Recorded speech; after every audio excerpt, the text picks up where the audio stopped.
So here we are in Guatemala, and we're going to cross over a massive sandbar to get up into the Rio Dulce river, and we're at the place called Livingston. It's absolutely stunning here.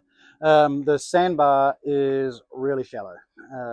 It's 6.5, 7 feet deep at best.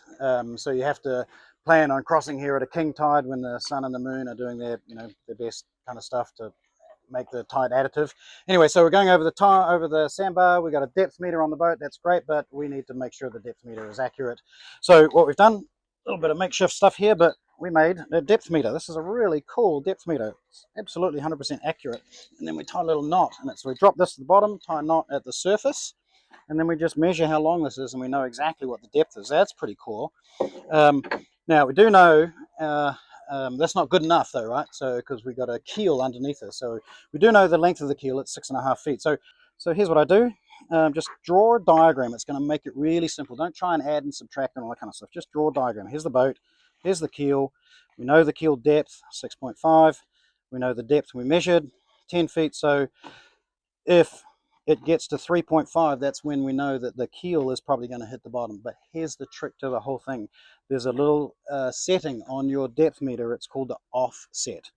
And so what you do is you offset it exactly at the depth of your keel. But the trick is that your transducer is not at the here. It's a little bit down underneath the water. So you have to now set the offset number, a negative number by the way, so that if we're doing this math, that this depth here shows 3.5. So 6.5 is the depth, 6.5 is the keel, 10 is the depth. When this reads 3.5 on the meter, after you've entered the offset number, you've entered it correctly.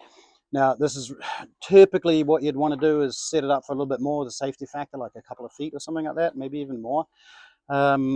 Because we're going over the sandbar in a few hours, we have to have it exactly right down to the inch.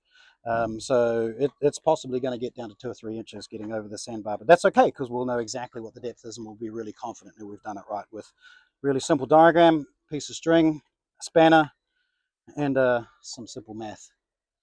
Okay, cheers.